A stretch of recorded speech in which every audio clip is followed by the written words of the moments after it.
নমস্কার আমার প্রিয় শ্রোতা বন্ধুরা, আরও একটি গ্রাম বাংলার হাড়হিম করা ভূতের গল্পে আপনাদের প্রত্যেককে আরও একবার স্বাগত জানাই। গল্পে প্রবেশ করার আগে জানিয়ে রাখি, আমাদের আজকের গল্পের মধ্যে থেকেও থাকছে কিন্তু একটি বিশেষ প্রশ্ন। সেই প্রশ্নের সঠিক উত্তর আপনার নামের সঙ্গে গল্পের শেষে কমেন্টে লিখে জানাতে ভুলবেন না। আর আমাদের গত এপিসোডে যারা যারা সঠিক উত্তর লিখে কমেন্ট করেছিলেন তাদের নাম আজকের গল্পের শেষে ঘোষণা করা হবে। তাহলে চলুন বেশি কথা না বাড়িয়ে শুরু করা যাক আজকের গল্প। আজ আপনি শুনতে চলেছেন বাংলা অডিও স্টোরি জগতের স্বনামধন্য লেখক অপূর্ব সেনের কলমে গ্রাম বাংলার ভূতের গল্প বাঁশবনের ধারের রাস্তাটা। তাহলে চলুন প্রবেশ করা যাক আজকের এই ভয়াবহ এপিসোডে। গল্পের পোস্টারটি ডিজাইন করেছে চিত্রায়ন। শুরু হচ্ছে বাঁশবনের ধারের রাস্তাটা।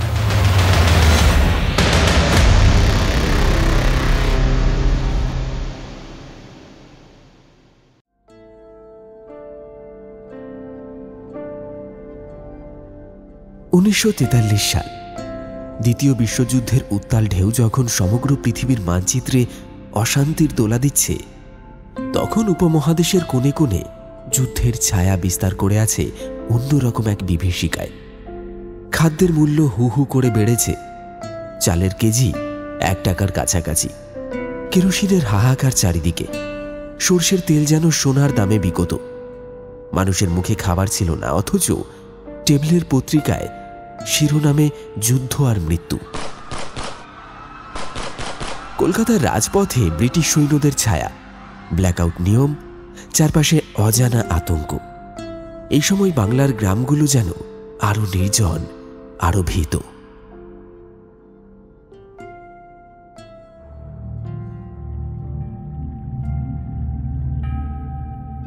কলকাতার অদূরে পূর্ববঙ্গের সীমান্ত ঘেঁষা শান্তপুর গ্রামের মানুষও সেই সময়কার হিমেল ছোঁয়া টের পেয়েছিল। আর ঠিক এই সময়েই আমাদের আজকের কাহিনীর কেন্দ্রীয় চরিত্র নীলমাধব বন্দ্যোপাধ্যায়, বয়স তখন 30। তার ছোট্ট পরিবারের একমাত্র ছেলে। কলকাতার যুগান্তর পত্রিকায় কাজ করতেন একজন রিপোর্টার হিসেবে। তার বাবা অবসরপ্রাপ্ত স্কুল মাস্টার, মা অসুস্থ, দিদির বিয়ে হয়ে গেছে বছর 3। সে এখন স্বামীর সংসারে একরকম শান্তি থাকলেও নীলমাধবের জীবনটা শান্ত নয়। প্রতিদিন ভোরবেলায় গ্রামের মেঠো পথ ধরে সাইকেলে চেপে শহরে অফিসে যেতে হয়। সন্ধে নামার আগে না ফিরলে রাস্তা যেন শত্রুতে পরিণত হয়। আজও তো এমনই একটা দিন, তবে আজ একটু দেরি হয়ে গিয়েছে। অফিস থেকে বেরোতে বেরোতে সন্ধে অনেকখানি গড়িয়ে গিয়েছিল। আর তখনকার নিয়ম, যুদ্ধ চলাকালীন বিধি নিষেধে রাতের পথে চলাফেরা মানে বিপদ ডেকে আনা। সর্বত্র চেকপোস্ট, পুলিশের টহলদারি, মিলিটারি জিপ। সাধারণ মানুষ তো দূর, পত্রিকার লোকদেরও পরিচয়পত্র না দেখালে নিস্তার নেই। তবে নীলমাধবের সৌভাগ্য, তার গলায় ঝোলানো প্রেস চিহ্নিত আইকার্ডটি দেখে সেদিন ধর্মতলার চৌরাস্তায় টহলরত এক সেনা তাকে থামিয়ে জিজ্ঞেস করলেও আর ঝামেলা হয়নি।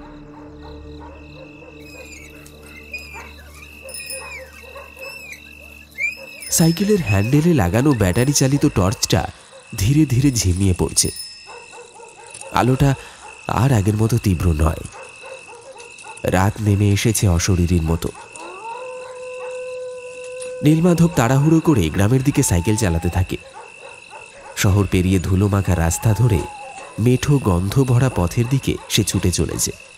চারিদিক নিঃসঙ্গ, কুয়াশার মতো স্তব্ধতা ঘিরে আছে গায়ের গায়ে। গ্রামে ঢোকার মুখে পড়ল বাঁশের তৈরি একটা সরু সাঁকো। নিচের খালের জলে অল্প ঢেউ উঠছে। এই খালটা বয়ে এসেছে দূরের ধানসিঁড়ি নদী থেকে, আর তার জলেই চলে এই অঞ্চলের সেচ ব্যবস্থা। কিন্তু এই নিরীহ খাল একসময় রক্তের গন্ধ ছড়িয়েছিল।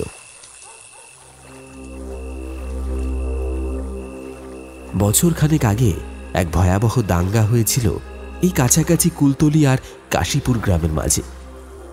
জাতপাতের দ্বন্দ্ব, জমির বিবাদ, বিশ্বাসঘাতকতা সবকিছু মিলে সেই খালের পাকেই নাকি মাথা কাটা 6 জনের দেহ ভেসে উঠেছিল। আর সেই খবরটা নিজে হাতে কাঁপতে কাঁপতে লিখেছিল নীলমাধব। তাই এই সাঁকোর কাছে এলেই বুকের ভেতরটা কেমন একটা অজানা ভয়ে গুলিয়ে ওঠে তার।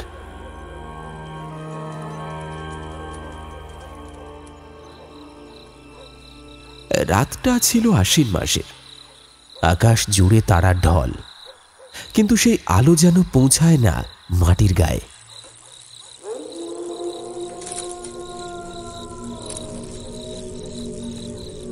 সাঁকোটা পার হতে হতে তার চোখে পড়ে দূরে একটা কুঁড়ে ঘরে ছাউনির ফাঁক দিয়ে হ্যারিকেনের নরম আলো ছড়িয়ে পড়ছে।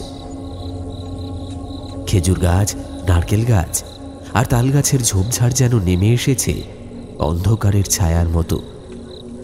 বাতাসে শুকনো পাতার খসখসানি আর ঝিঁঝি পোকার একটানা ডাক এক অদ্ভুত শব্দচিত্র গড়ে তুলেছে। ব্যাঙের গলা ছেড়ে ডাক যেন ভিজিয়ে দিচ্ছে গোটা মাটি। নীলমাধব চুপচাপ সাইকেল চালাতে চালাতে এগিয়ে চলে। তার মুখে আতঙ্ক নেই, তবে চোখে স্পষ্ট অস্বস্তি। একবার টর্চটা নিভে গিয়েছিল হঠাৎ। সে হুড়মুড় করে ব্যাটারিটা চাপড়ে আবার জ্বালায়। কি হলো? বাঁশের সাঁকোটা কাঁপে তার ভারে, আর তার নিচ দিয়ে খালের জল যেন ফিসফিসিয়ে কিছু বলছে। বোঝা যায় না ঠিক কি কথা। এমন অন্ধকারে কখনো কখনো মানুষ নিজের ছায়াকেও অচেনা মনে করে। আর তখনই কোথা থেকে যেন শোনা গেল একটা চাপা দীর্ঘশ্বাসের মতো আওয়াজ।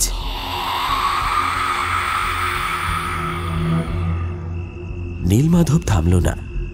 হয়তো সে শুনেও না শোনার ভান করল।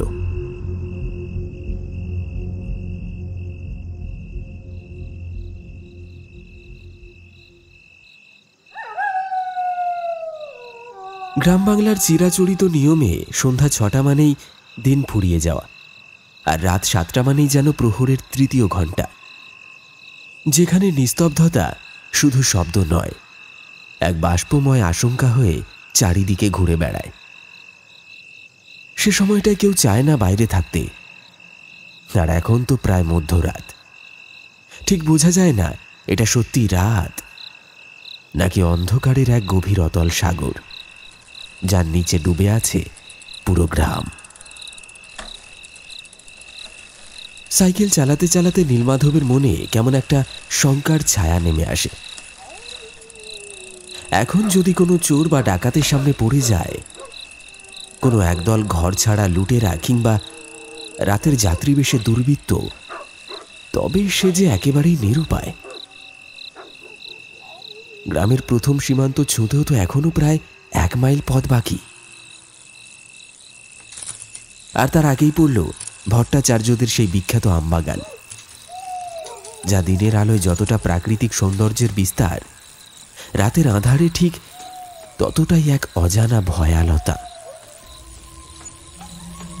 আম, জাম, কাঁঠাল, লিচু, তেঁতুল, এক একটি গাছ যেন যুগ যুগ ধরে দাঁড়িয়ে আছে এক একটি দৈত্যের অবয়বে।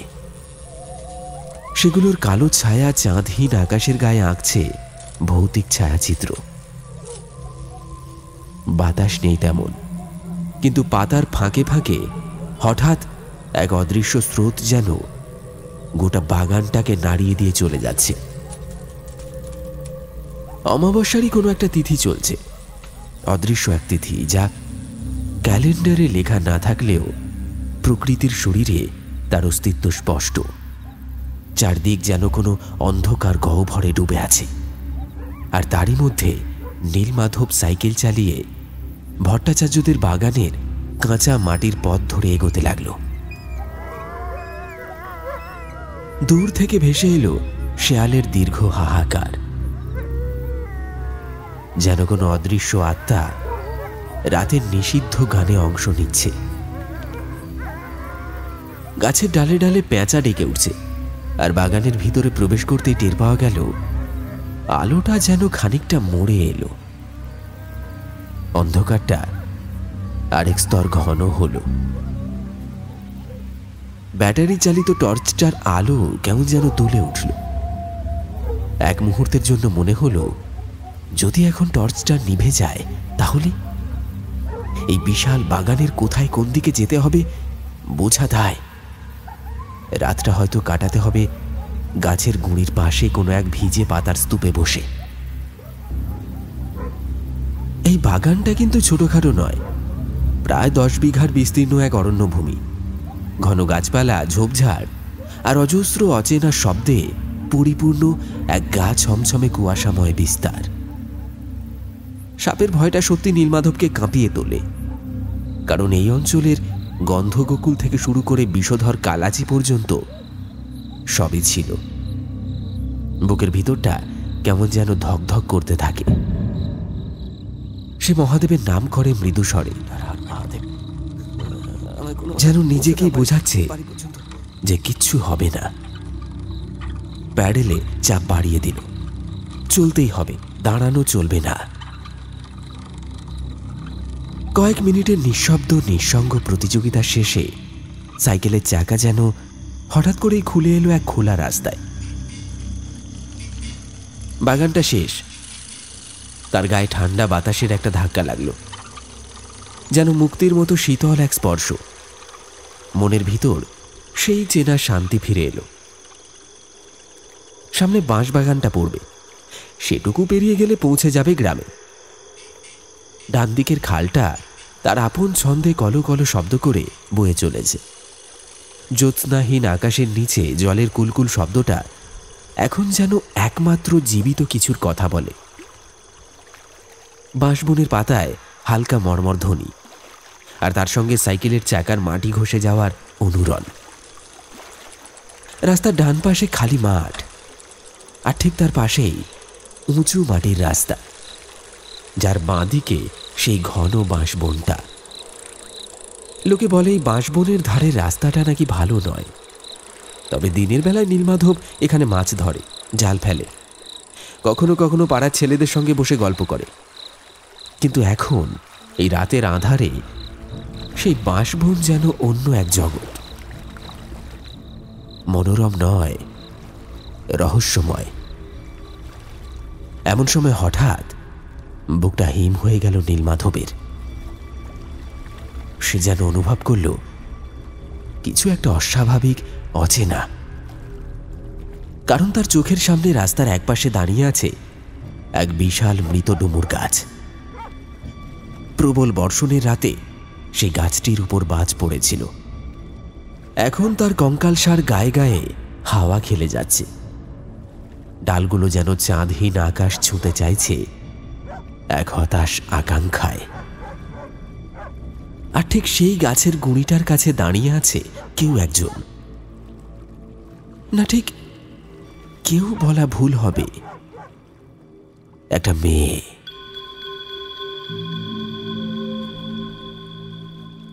কিশোরী না যুবতী ঠিক বোঝা যায় না। একটা সাদা ময়লা শাড়ির ভাঁজে আচ্ছাদিত দেহ, চুলগুলো যেন মেঘের মতো ঘন আর এলোমেলো। পিঠ বেয়ে নেমে এসেছে, মাথা নিচু, মুখ অদৃশ্য। নীলমাধবের কণ্ঠ আটকে গেল। ব্রেক কষে সাইকেল থামিয়ে প্যাডেল থেকে পা নামিয়ে রাস্তার দিকে তাকিয়ে রইল। এত রাতে এখানে একটা মেয়ে দাঁড়িয়ে আছে, এটা কিভাবে সম্ভব? তার কি কোনো ভয় ডর নেই নাকি? নিজের মনে মনেই ফিসফিস করে বলল। তার কণ্ঠে যেন নিজেরই স্বরের প্রতিধ্বনি শোনা গেল বুকের ভেতর থেকে। রাস্তার মাঝ বরাবর মৃত ডুমুর গাছটার নিচে দাঁড়িয়ে থাকা সেই নারী অবয়বকে দেখে এক অদ্ভুত দ্বন্দ্ব দোলা দিল নীলমাধবের মনে। হঠাৎ তার মনে হলো, এ কি পাশ কাটিয়ে চলে যাওয়াটাই ভালো হবে, নাকি নাকি রমণীর কাছে গিয়ে জিজ্ঞেস করতে হবে সে কে, কেন এমন এক অন্ধকার রাতে নির্জন জায়গায় দাঁড়িয়ে রয়েছে। দ্বিধার দোলাচলে সাইকেলটা থামিয়ে নামল সে। কাঁধ থেকে ব্যাগটা একটু সোজা করে নিয়ে কয়েক পা এগোতেই বাতাসে ভেসে এলো একটা অচেনা মিষ্টি গন্ধ। ফুলের গন্ধ, রজনীগন্ধা, গাঁদা আর একটা অপরিচিত বনফুলের গন্ধ মিলেমিশে যেন এক অলৌকিক আবেশ রচনা করেছে চারপাশে। বুকের ভিতরটা দুরু দুরু করে ওঠে, কিন্তু কৌতূহল তাকে টেনে নিয়ে যায় সামনের দিকে। মেয়েটি পিছন ফিরে দাঁড়িয়ে আছে, চুপচাপ। পায়ে পায়ে ধীরে এগিয়ে এসে নীলমাধব বলল, কে তুমি? এত রাতে এখানে একা কি করছো? কোনো উত্তর এলো না। আরো এক পা এগিয়ে এসে থমকে দাঁড়ালো সে। একবার ভেবেছিল নারীর কাঁধে হাত রেখে ডেকে তোলে, কিন্তু অদ্ভুত এক সংকোচ ভর করল তার শরীরে। বুকের মধ্যে একটা চাপা দ্বিধা কাজ করছিল, আর সেই মুহূর্তেই অপ্রত্যাশিতভাবে তার কণ্ঠে বেরিয়ে এলো একটা হালকা গলা খাঁকারি। এই যে, শুনতে পাচ্ছেন? আপনাকেই বলছি। এত রাতে এখানে কি করছেন একা? সাইকেলের হেডলাইটের ব্যাটারি চালিত আলো সামনের গাছপালা ও রাস্তার কিছুটা অংশ আলোকিত করছিল, আর তার সেই আলো এবার মেয়েটি ধীরে ধীরে ঘুরে মুখ ফিরিয়ে তাকালো নীলমাধবের দিকে। নীলমাধব যেন স্তব্ধ হয়ে গেল। এত অপূর্ব রূপ, এত নিখুঁত মুখাবয়ব সে আজ পর্যন্ত কখনো দেখেনি। কপালের উপর টানা আঁকা ভুরু, বড় বড় দীপ্তিময় চোখ জোড়া যেন যেন গভীর জলের মতো স্বচ্ছ ও বিষণ্ণ। গোলাপি ঠোঁট জোড়া স্তব্ধ অথচ প্রাণবন্ত। মাথার এলোমেলো চুলগুলি কাঁধ ছুঁয়ে নেমে এসেছে বুকে, যেন কোনো পুরনো কাহিনীর নারী মূর্তি দাঁড়িয়ে আছে তার সামনে। তার সাদা শাড়ির আঁচলে এক অনুচ্চারিত শোকের রেখা লেগে আছে। তার হাতে ধরা একটি ফুলের মালা, রজনীগন্ধা আর গাঁদা ফুলে গাঁথা। সেই মালাটির দিকে তাকিয়ে নীলমাধব ঠিক করে বুঝে উঠতে পারছিল না এই রাতে, এই স্থান ও এই পরিবেশে এই মালার মানে কি। একটানা তাকিয়ে রইল সে, কথা হারিয়ে ফেলেছে যেন। অবশেষে নিজেকে সামলে নিয়ে বলল, এই অন্ধকার রাতে এই নির্জন জায়গায় হাতে ফুলের মালা নিয়ে দাঁড়িয়ে থাকার মানে কি? আমি বুঝলাম না। এভাবে দাঁড়িয়ে থাকা আপনার মতো একজন রমণীর জন্য নিরাপদ নয়, আবার স্বস্তিদায়ক তো নয়।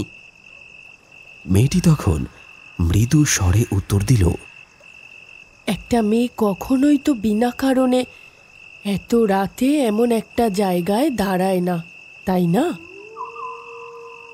মেয়েটির কণ্ঠে ছিল শতাব্দীর কষ্ট। নীলমাধব কিছুটা নরম কণ্ঠে বলল, তা জানতে পারি সেই কারণটা, যদি কিছু মনে না করে? মেয়েটি এবার মাথা নিচু করে বলল, সে কারণ জেনে আপনার কৌতূহল মিটতে পারে, কিন্তু আমার বুকের ভেতরের যেই শূন্যতা, যে দুঃখ, তার ভাগ কেউ নিতে পারবে না। এই কথা শুনে নীলমাধব যেন ঘোরের মধ্যে চলে গেল। এমন মধুর ও করুণ সুরে কথা বলা মেয়ের মুখে বিষাদের এই মিশ্রণ তাকে তীব্রভাবে নাড়া দিল। সে নিঃশব্দে বলল, দুঃখ যদি ভাগ করে নেওয়া যায় তাহলে হয়তো একটু হালকা হয়, একটু সহনীয় হয়। আর আনন্দ তো ভাগ করলে আরো বেড়ে যায়। একা কষ্ট পুষে রাখলে মানুষের বুক জ্বলে যায় একদিন। মেয়েটি এক চিলতে হাসি হাসল। চোখের কোণে অল্প জল চিকচিক করল আলোর ঝলকে। তারপর সে হাতে ধরা ফুলের মালাটা এগিয়ে দিল নীলমাধবের দিকে। এই মালাটা আপনি রেখে দিন, কখনো নিজের কাছ থেকে সরাবেন না। কালের প্রয়োজন পড়বে আপনার। কাল একজনের সঙ্গে দেখা হবে, তার কপালে ডান দিকে ছোট্ট একটা কালো আঁচিল থাকবে। মালাটা তার গলায় পরিয়ে দেবেন। মেয়েটির কথা যেন নীলমাধবের মাথার উপর দিয়ে যাচ্ছিল। বুঝতে পারছিল না এই কাহিনীর বাস্তবতা, যুক্তি বা উদ্দেশ্য কি। তবু মেয়েটির সেই নির্দেশে তার দুই হাত এমনভাবে এগিয়ে গেল যেন সে বাধ্য। মালাটা হাত বাড়িয়ে নিল, কাঁধের ব্যাগটা খুলে ভিতরে গুছিয়ে রাখল মালাটা যত্নের সঙ্গে, যেন একটা গুরুত্বপূর্ণ দায়িত্ব তার কাঁধে এসে পড়েছে। মেয়েটি এবার একটু হেসে বলল, ঠিক আছে, আমি এখন চলি। দেখা হবে খুব শীঘ্রই। তখন আমি কিছু বলবো না, আপনি বলবেন, আমি শুনব।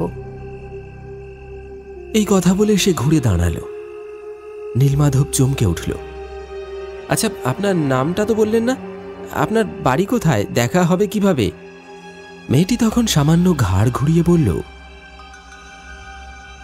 পৃথিবীটা গোল, ঘুরে ফিরে নিশ্চয়ই আবার দেখা হবে।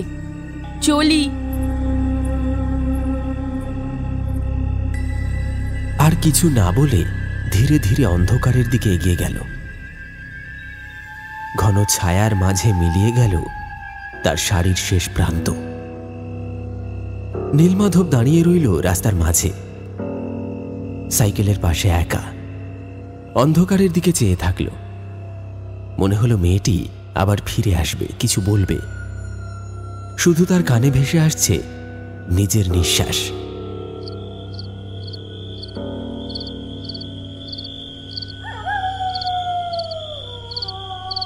কিছুক্ষণ এইরকম দাঁড়িয়ে থেকে একটা গভীর ভারী নিঃশ্বাস ফেলল সে। তারপর সাইকেলটা তুলে নিয়ে আবার রওনা দিল বাড়ির দিকে।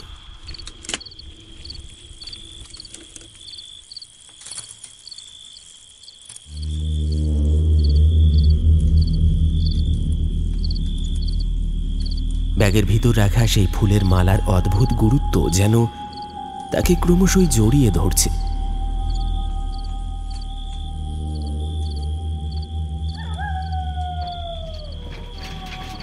নীলমাধব যখন সাইকেলে চেপে বাড়ির উঠোনে পৌঁছল, তখন রাত খানিকটা আরো ভারী হয়ে উঠেছে।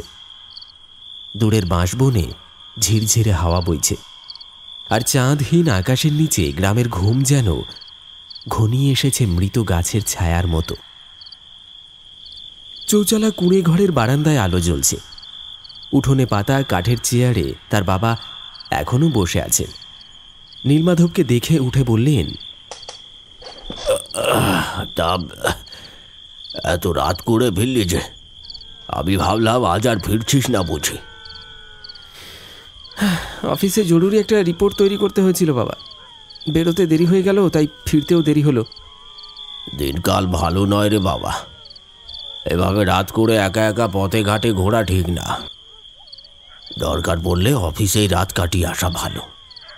তারপর একটু নরম সুরে বললেন, তোর মা তোর জন্য গরম ভাত, তরকারি আর ডালের বড়া ভেজে রেখেছে রান্নাঘরে, গিয়ে খেয়ে নিস। আমি চলি, চোখে ঘুম আসছে। ঠিক আছে বাবা, তুমি ঘুমোও, আমি খেয়ে নিই।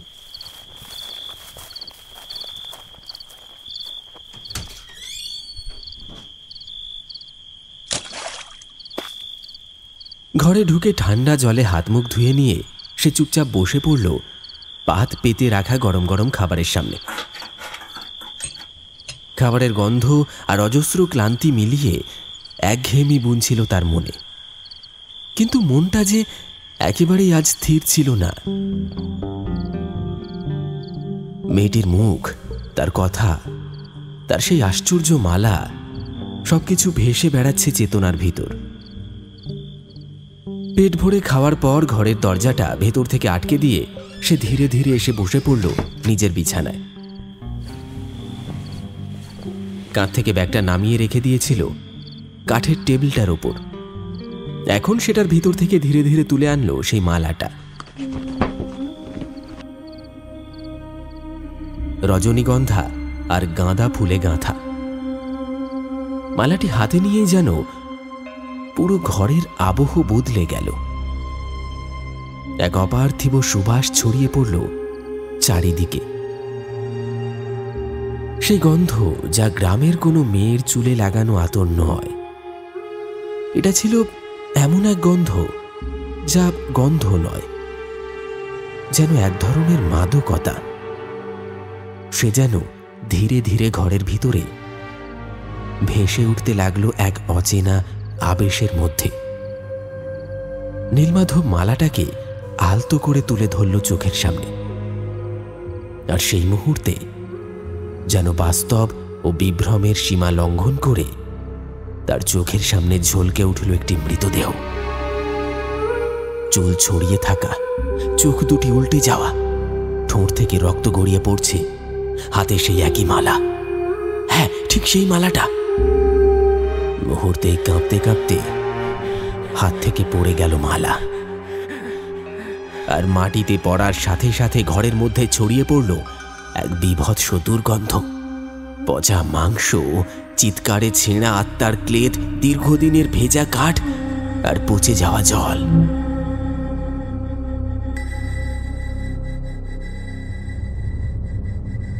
সে সৌরভ আর রইল না। সে অপার্থিব মাদকতা নিমেষে ঢেকে গেল অসহ্য দুর্গন্ধে। নীলমাধব চোখ দুটো বন্ধ করল, কিন্তু সেই গন্ধ যেন তার মগজের প্রতিটি কোণে ছড়িয়ে পড়ছে। বুকের ভিতর কেমন কাঁপছে। সে বিস্ফারিত চোখে মাটিতে পড়ে থাকা মালাটার দিকে তাকালো, কিন্তু পর মুহূর্তেই আবার সবকিছু স্বাভাবিক। মালাটা যেমন ছিল তেমনই পড়ে আছে, কিন্তু এখন ঘরটা ভরে গেছে এক অদ্ভুত ঝাঁঝালো গন্ধে। না ফুলের, না পচনের, এ যেন এক আশ্চর্য সংমিশ্রণ। চোখে ঘুম এসে যাচ্ছে, পাতা ভারী হয়ে উঠছে। হঠাৎ যেন কানের পাশ দিয়ে বাতাসে ভেসে এলো সেই কণ্ঠস্বর, সেই মেয়েটির কণ্ঠস্বর। ভুলে যাবেন না কিন্তু, কি বলেছিলাম মনে থাকবে তো? মধ্যরাত্রির নিস্তব্ধতায় সেই স্বর যেন গায়ে লেগে থাকল। নীলমাধব চোখ আধবোজা করে ফিসফিস করে বলল,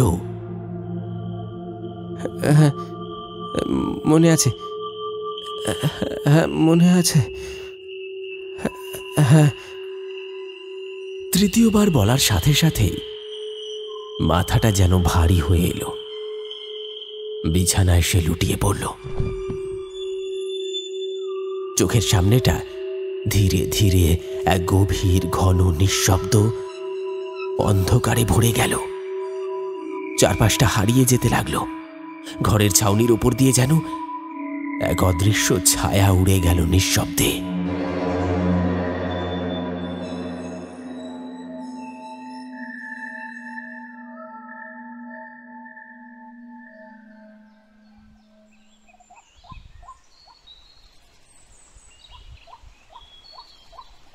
চেতনা ফিরে আসতে প্রথমে যেন বুঝতেই পারল না নীলমাধব সে কোথায়। চোখের পাতা ভারী, মনের মধ্যে একটা অদ্ভুত দুলুনি। তারপর ধীরে ধীরে যখন দৃষ্টি স্পষ্ট হলো, দেখল ভোরের আলো ইতিমধ্যেই জানলার ফাঁক দিয়ে ঘরে ঢুকে পড়েছে।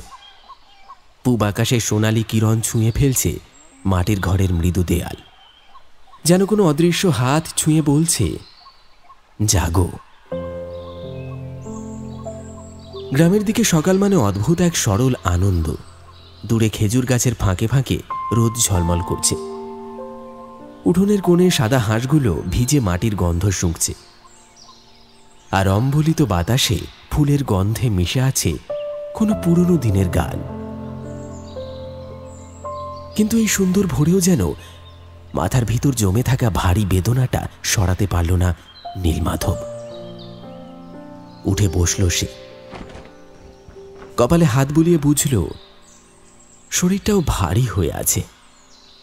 ঘুম যেন কোনো অদ্ভুত খাদের মতো তাকে গ্রাস করেছিল। ধীরে ধীরে দৃষ্টি গেল টেবিলের দিকে। সেখানে ফুলের মালাটা নিখুঁতভাবে রাখা। চোখ সরাতে পারল না সে। মালাটা যেন রাতের সেই কাহিনীর সাক্ষী। তবু কি আশ্চর্য, ফুলগুলো এতটুকু শুকোয়নি। তাজা সাদা রজনীগন্ধা আর কমলা গাঁদার পাপড়ি, ঠিক যেমন নবপুলক তেমনি সতেজ। মনের ভেতর অজানা কৌতূহল আর আতঙ্ক মিশে গেছে। কাছে গিয়ে মালাটাকে দেখতে লাগল। এমন টাটকা ফুলের সুবাস ঘরের কোনায় কোনায় ভাসছে। আর ঠিক সেই মুহূর্তে দরজায় ঠক ঠক আওয়াজ হল। দরজা খুলতেই দেখল বাবা দাঁড়িয়ে আছেন।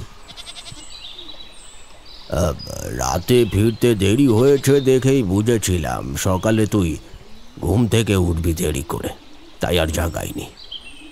তোর অফিস থেকে একজন লোক এসেছিল ভোরবেলা, জানিয়ে গেল নিশুতিপুর গ্রামে কাল রাতে দুষ্কৃতীরা হামলা চালিয়েছে, খুব খুনোখুনি হয়েছে। তাই তোর ম্যানেজার খবর পাঠিয়েছে আজই রিপোর্ট করতে যেতে হবে। আজকের ছুটি না নিয়ে অন্য দিন ছুটি নিতে বলেছে। সব খবর নথিভুক্ত করে নিয়ে আসতে বলেছে। কথাটা শুনে যেন ক্লান্তির ওপর আরেক স্তর চাপল। নীলমাধবের মুখ অন্ধকার হয়ে গেল। সপ্তাহের একটিমাত্র ছুটি, তাও যদি এভাবে কাজে ভরে যায়। তবু মুখ ফুটে সে কিছু বলল না, কেবল নিচু গলায় বলল, আচ্ছা ঠিক আছে।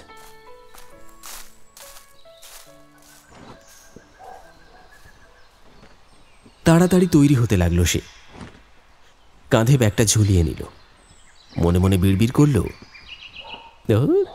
একঘেয়ে জীবন আর ভালো লাগছে না, শুধু শুধু এভাবেই কি বাকি জীবনটা কাটিয়ে দেবো নাকি। বেরোনোর আগে শেষবারের মতো টেবিলের দিকে চোখ গেল। সেই মালাটা।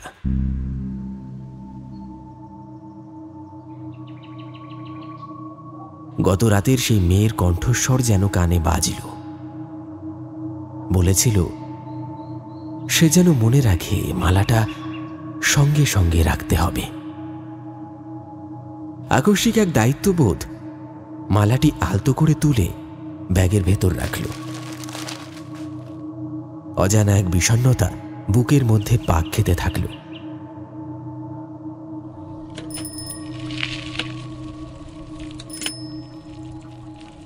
সাইকেলটায় চড়ে পথে নামল নীলমাধব। ঠান্ডা ভোরের বাতাস চুলের গোছা উড়িয়ে নিল। রাস্তাটা একেবারে ফাঁকা। পেছনে ফেলে এলো ঘুমন্ত গ্রাম। সামনে অপেক্ষা করছে এক নির্মম সকাল।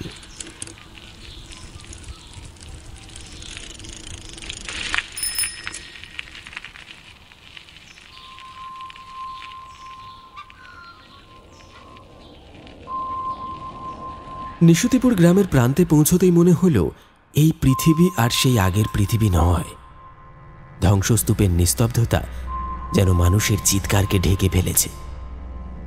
গোলা বারুদের গন্ধ, পোড়া খড়ের ধোঁয়া আর অদৃশ্য আতঙ্ক ভর করে আছে বাতাসে। কোথাও দাউ দাউ করে এখনো ঘর জ্বলছে, কোথাও ভেঙে পড়া মাটির প্রাচীর। মাটির উপর ছড়িয়ে ছিটিয়ে রয়েছে মানুষের নিথর দেহ, বিপ্লবী, বৃদ্ধা, শিশু, কৃষাণী, সবাই।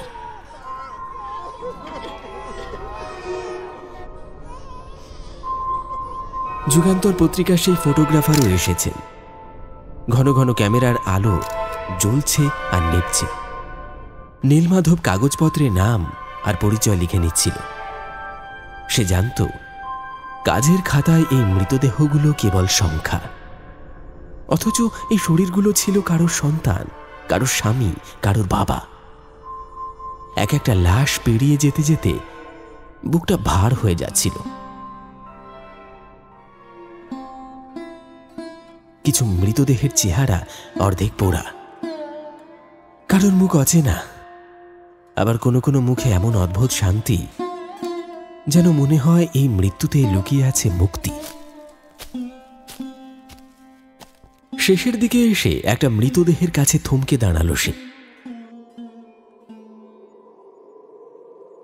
শরীরের বেশিরভাগ অংশ পুড়ে গেছে বারুদের আগুনে, কিন্তু সেই মুখের অংশটুকু একেবারে অক্ষত। এমন একটা মুখ যা দেখে শির দাঁড়াবে, ঠান্ডা স্রোত নেমে যায় নীলমাধবের।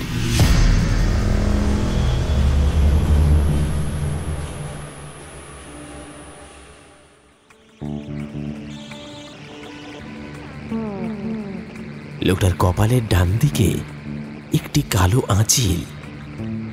মাথার ভেতর যেন বাজ পড়ল। কাল রাতে সেই মেয়েটি, সেই কণ্ঠস্বর। আগামীকাল দেখা হবে, এই চিহ্ন চিনে নেবেন। নীলমাধবের গলা শুকিয়ে এলো, শরীর অবশ। তার হাত যেন নিজের ইচ্ছে কাঁধের ব্যাগে ঢুকে পড়ল আর বের করে আনলো সেই তাজা মালাটা।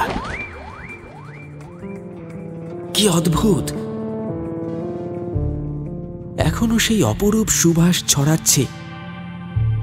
কোনো যুক্তি, কোনো বোধ আর কাজ করছিল না।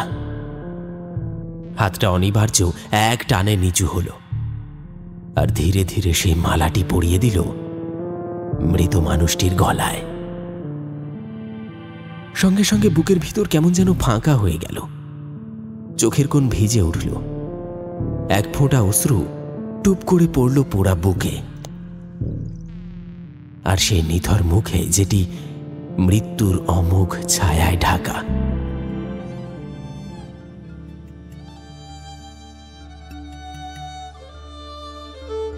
সেইখানে যেন ফুটে উঠল একটা মৃদু শান্তির রেখা। যেন বহুদিনের ক্লান্তি মুছে শেষবারের মতো হাসল সে। নীলমাধব জানত না কেন এই ফুলমালার মধ্যে লুকিয়েছিল কি এমন রহস্য, অথবা কেন সে এই অচিন মানুষের কাছে এমন অদ্ভুত বন্ধনে বাঁধা পড়ল। ওই রমণীর সঙ্গে এই লোকটির সম্পর্ক কি? কেবল ভেজা চোখে শূন্য দৃষ্টি নিয়ে দাঁড়িয়ে রইল নিশুতিপুর গ্রামের প্রান্তে, যেখানে ধোঁয়ার সাথে মিশে যাচ্ছিল মানুষের শেষ নিঃশ্বাস আর এক অপার্থিব গন্ধ। নিশুতিপুরে মৃতদের তালিকার শেষ নামটি খাতায় টেনে দেওয়ার পর কলমের নিজ যেন ভারী হয়ে উঠেছিল। অদ্ভুত এক শূন্যতা আর অজানা দায়বোধ নীলমাধবের বুকে ছেয়ে গেছে। চারিদিকে মৃতের গন্ধ, রক্তের শুকিয়ে যাওয়া ছোপ, আর মানুষের চোখে অবশ প্রশ্ন, কেন?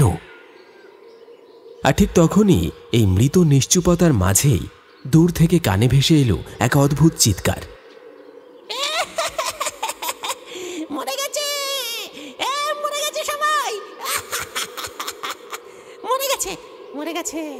যারা মরে গেছে তারা বেঁচে গেছে, আর যারা বেঁচে আছে। চিৎকার করতে করতে ছুটে এলো এক ক্ষীণকায় দেহ।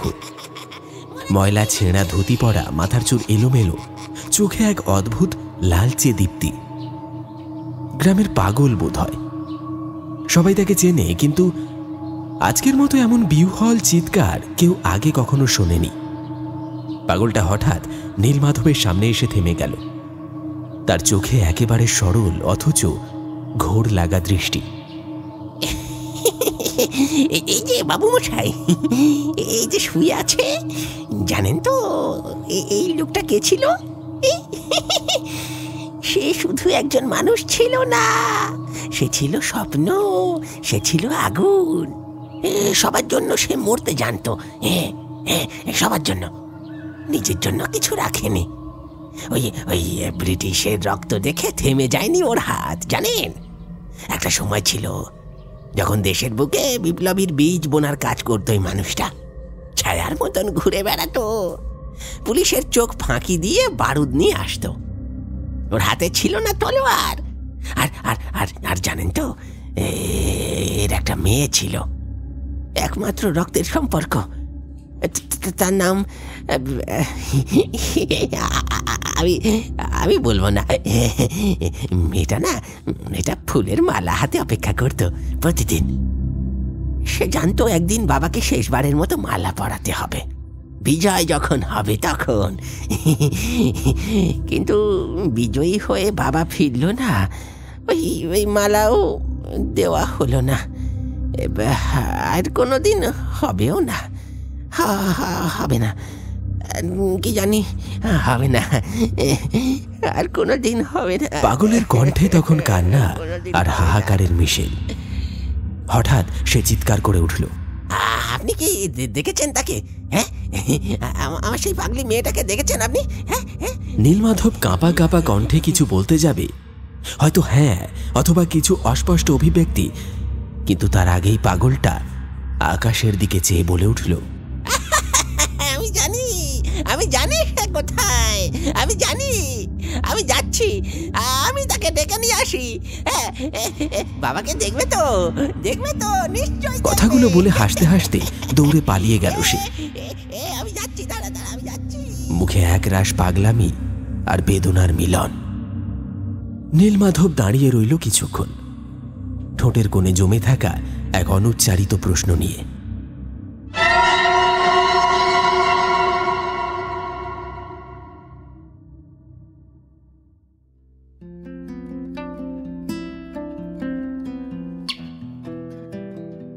সেই ধ্বংসস্তূপের শেষ নথি অফিসে জমা দিয়ে দুপুর গড়িয়ে বিকেল হয়ে গেল। সাইকেলের হ্যান্ডেলে হাত রেখে ক্লান্ত ভঙ্গিতে ফিরছিল নীলমাধব। পিঠে বিকেলের রোদে নাচ, মুখে অবসন্নতার ছাপ, ভট্টাচার্যদের বাগানের পাতা ঝরা ছায়া। সেসব পেরিয়ে এসে পৌঁছল সেই খালপাড়ের কাঁচা মাটির রাস্তায়, আর সেখানেই বাঁশবন, পাশেই খাল।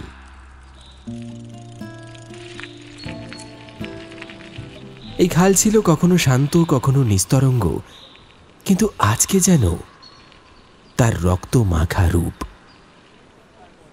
দূরে দেখতে পেল লোকজন জটলা করেছে, একটা উত্তেজিত গুঞ্জন চারিদিকে।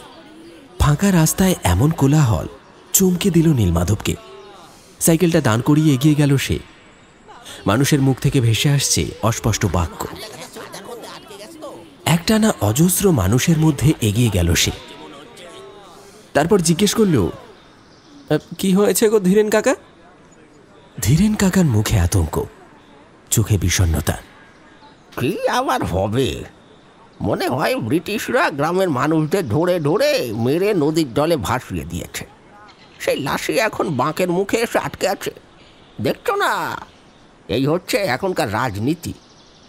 মৃত্যু আর মৃত্যুর খবর, কে জানে কি হবে।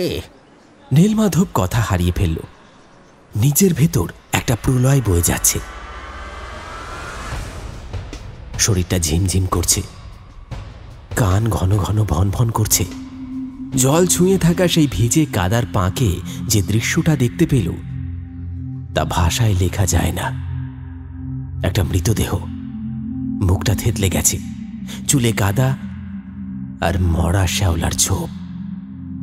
ঠোঁটে জলের ফেনা শুকিয়ে আছে, গলা অবধি কাদার মধ্যে ডুবে আছে সেই শরীর। এইরকমই আরো 2-4টে মৃতদেহ ছড়িয়ে ছিটিয়ে আছে কাছে দূরে। নীলমাধব দাঁড়িয়ে রইল। চোখে জল আসছে না, অথচ বুকের মধ্যে এক একটা ঢেউ উঠছে। মৃত্যুর স্তব্ধতা থেকে সরে আসতে গিয়ে হঠাৎই থেমে গেল নীলমাধব। চোখটা যেন কোথাও আটকে গেল। খালের ধারে পাকের মধ্যে অর্ধেক গা ডুবিয়ে কাদা আর জলে গুলিয়ে এক কর্দমাক্ত মেয়ের দেহ পড়ে আছে। প্রথমে সাধারণ মনে হলেও ঠিক পর মুহূর্তে বুকের মধ্যে একটা অদ্ভুত চাপ অনুভব করল সে। একটা গোপন কিছু যেন এই মৃতদেহটাকে ছুঁয়ে ছুঁয়ে বেড়াচ্ছে তার স্মৃতিতে। আস্তে আস্তে পা বাড়িয়ে সে গেল মৃতদেহটার দিকে। নিঃশ্বাস বন্ধ করে গলার কাছে হৃৎপিণ্ডের ধকধক নিঃশব্দে চিৎকার করছিল। মেয়েটির শরীরটা ক্ষতবিক্ষত, পরনে সাদা শাড়িটার কিছু অংশ ছেঁড়া, হাত জোড়া কাদা মাটি, জলে একাকার। তবে মুখটা, হ্যাঁ, মুখটা আশ্চর্য রকম অক্ষত। এমন একটি মুখ যে মুখের দিকে তাকিয়ে গত রাতে নীলমাধব বাকরুদ্ধ হয়ে পড়েছিল। এই তো সে, এই তো সেই রমণী, সেই রাতের অন্ধকারে যাকে সে প্রশ্ন করেছিল, কে তুমি? এই সেই মুখ যার চোখে ছিল অতল বেদনার ছায়া আর ঠোঁটে ছিল এক রহস্যময় মৃদু হাসি। কিন্তু কিন্তু সে যদি এখানে পড়ে থাকে, তবে সে কি সে কি সেই রাতে? চোখের পাতা কাঁপতে লাগলো, কাঁপা ঠোঁটে অস্ফুটে উচ্চারিত হলো, তাহলে সে কি অশরীরই ছিল? চারপাশের সব শব্দ যেন থেমে গেল, কেবল বুকের মধ্যে এক প্রবল ঢেউ। একটা মেয়ের আত্মা, যে মৃত্যুর পরেও তার শেষ দায়িত্বটা পালন করে গেল, তার নিজের হাতে গাঁথা সেই ফুলের মালা সে পরিয়ে দিল তার পিতার গলায়, যে নিজেও মৃত্যুর মুখে প্রাণ দিয়েছে। নীলমাধব হাঁটু গেড়ে বসে পড়ল কাদার মধ্যে, তার দুই চোখ বেয়ে জল পড়ছে। মনে পড়ল সেই রাতের কথা, সেই মেয়েটির সংলাপ।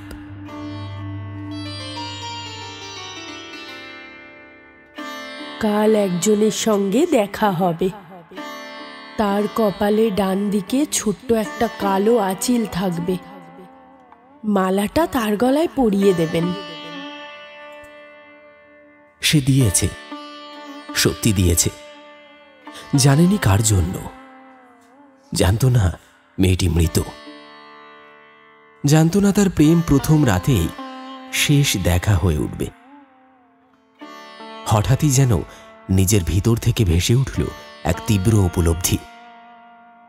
এই পৃথিবীর আকাশ, বাতাস, মাটি সবাই জানে এই ইতিহাস। মানুষের লেখা ইতিহাস হয়তো ভুলে যাবে, কিন্তু প্রকৃতির অক্ষরে লেখা এই আত্মত্যাগ, এই ভালোবাসা, এই বলিদান থেকে যাবে চিরকাল। দ্বিতীয় বিশ্বযুদ্ধের সেই কলেবরে স্বাধীনতার জন্য দেশের মাটিতে যে তাজা রক্ত ঝরেছিল, তাদের অধিকাংশের নাম নেই কোনো নথিতে, কিন্তু সেই নামগুলো লেখা আছে জল হাওয়ায়। তাদের আত্মা ছায়ার মতো ঘুরে বেড়ায় আজও। কেউ একজন কোনো এক সময় তাদের শেষ ইচ্ছেগুলো পূর্ণ করে দিয়ে যায়। আর আজ সেই কেউ একজন হয়ে উঠেছে নীলমাধব। ভেবেছিল খবরের কাগজের কলম হবে তার হাতের অস্ত্র, কিন্তু বুঝতে পারল প্রকৃতি তার হাতে তুলে দিয়েছে এক অলৌকিক কর্মফল। একটাই দেখা, অথচ সেই দেখা এমন গভীর, এমন চিরন্তন। মেয়েটি বলেছিল পৃথিবীটা গোল, নিশ্চয়ই দেখা হবে। হ্যাঁ, দেখা হয়েছে, কিন্তু এমন মৃত্যু আর ভয়াবহতার মধ্যে যদি জানতো, তাহলে এই দেখা না হওয়াটাই হয়তো ভালো ছিল। নীলমাধবের চোখে জল, মুখ নিচু, হাতের তালুতে নিজের চোখ মুছল। তার সামনে পড়ে থাকা সেই মৃতদেহের ঠোঁটে যেন লেগে আছে এক বিনিদ্র তৃপ্তি। সে পূর্ণ করেছে মেয়েটির শেষ ইচ্ছে। সে পরিয়ে দিয়েছে সেই মালা সেই পিতার গলায়, যিনি বলিদান দিয়েছেন তার ভূমির জন্য। আজ ইতিহাসের পাতায় কিছু লেখা হবে না, কিন্তু এই গ্রামের আকাশ, এই খালের জল, এই পাখিরা সব মনে রাখবে। একজন মেয়ে মৃত্যুর পরেও জীবিতের কাছে এসে তার পিতার প্রতি ভালোবাসার শেষ প্রণাম রেখে গিয়েছিল। নীলমাধব উঠে দাঁড়ালো, চোখ ছলছল করছে। ব্যাগের ভেতরটা এখন শূন্য। মালাটা আর নেই, কিন্তু বুকের মধ্যে আজ একটা মালা জড়ানো রয়ে গেল। ভালোবাসা, ইতিহাস আর অশ্রুর মালা।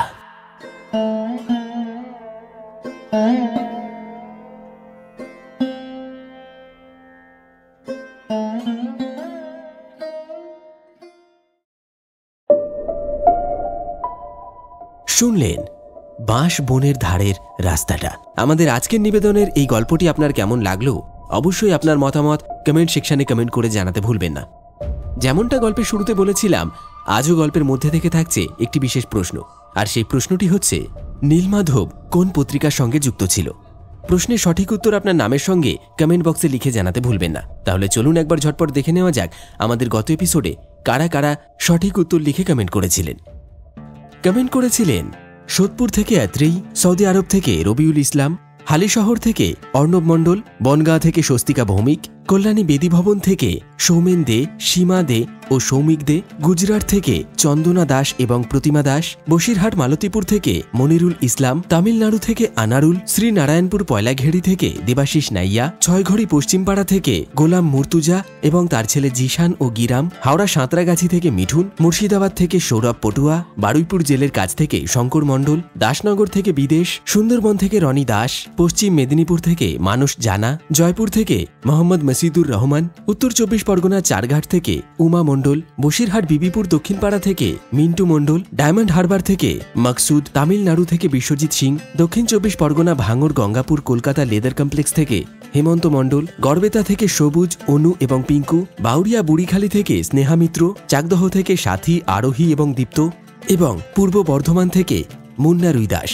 আপনাদের প্রত্যেককে অনেক অনেক ধন্যবাদ জানাই আমাদের গল্পগুলি নিয়মিত শুনে গল্পে থাকা প্রশ্নের সঠিক উত্তর কমেন্ট বক্সে লেখার জন্য। তাহলে আজকের মতো এপিসোড এখানেই শেষ করা যাক। দেখা হবে আবার আগামী এপিসোডে টান টান উত্তেজনায় পরিপূর্ণ একটি ভয়াবহ গল্পের সাথে। ততক্ষণের জন্য সকলে খুব ভালো থাকবেন, সুস্থ থাকবেন।